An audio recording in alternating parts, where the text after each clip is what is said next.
what you have is OPEC, yes, over the weekend, considering doing a 1 million barrel per day cut. Well, now there's talk of that being even more.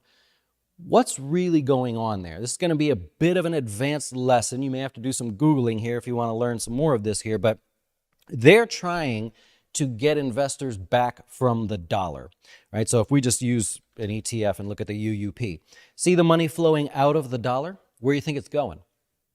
Oil.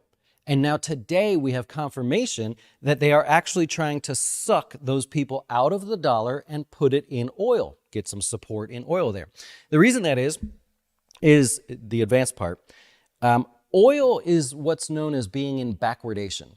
And if you're an oil futures trader, all that means is the contract that's the most current, which most people participate in, is valued at a higher amount than the contract that comes up next. Oil futures do expire and you have to move your contract from one to the other.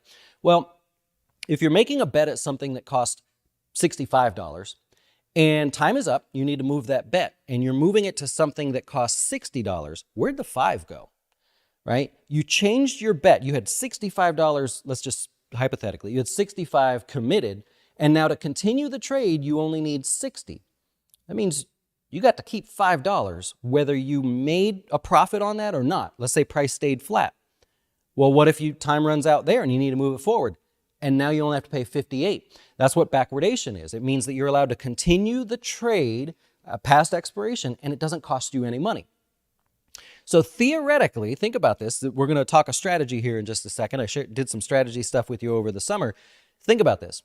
If you bought the current futures contract, I don't know which one it is at the moment. I look at the rolling contract, but let's say you're in the front month futures contract and it didn't move at all, meaning no profit, no loss. It just stayed there. Oil didn't move at all.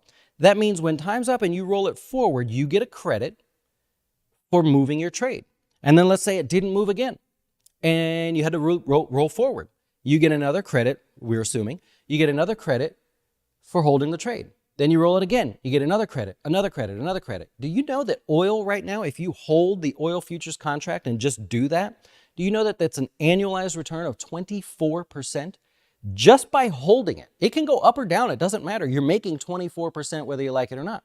So that's something I would never do a YouTube video on because somebody would be like, oh, you're not understanding this. And then I'd have to be like, you're not understanding this. And then it'd be this whole thing. And you know what I mean? So that's where it stands right now. That's not an opinion. That's not my belief. That is an actual fact. So what do you think the big money investors are doing right now? They're just buying oil. If they're short, they're covering oil because it becomes really expensive to short oil contracts. It's the inverse. You would essentially have to roll that contract forward and pay the $5. So now it's another debit. So it becomes really costly to try to keep that to the tune of 24% a year if you annualize it out. So if they cut 1 million barrels a day or a little bit more, whatever it may be, then you have a recipe for an easy trade for big money, a place where people can park money and essentially think of it like a dividend. It's not taxed the same way, but they think of it as a dividend. And I'm going to get 24% just to sit here. And if oil goes up, I'll make a few bucks on the gains as well. All right, right? So that's a huge thing there. Like I said, it becomes really expensive to be short, so you have less short participants. You can already see that in the Commitment of Traders report. So more expensive to be short and really expensive to buy put options on the futures contracts there. That's way off base what we normally talk about, but when I saw 24%, did the math on that, I'm like, okay, we're gonna talk about that, right? Somebody out there is gonna be like, I didn't know that. I'm gonna go make some money. So that's what's going on in the crude oil market. And so the OPEC meeting tomorrow will most certainly cause volatility because they're going to make their decision tomorrow, I believe, which will be kind of overnight for us. So anyways, that's what you have going on there. And that's why people are saying, oh, well, then I'll just buy energy stocks, right? They should do better. Everything should go up. It'll be fine.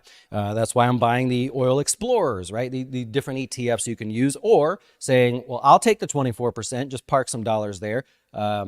Margin, if you're on margin, it's less than that. And you go, well, great. If oil goes up, I'll make a few dollars, but otherwise I got essentially, it's not arbitrage, but essentially a reason to move money from the dollar, which is where all the money's at it right now, to oil. So anyways, just a side topic there.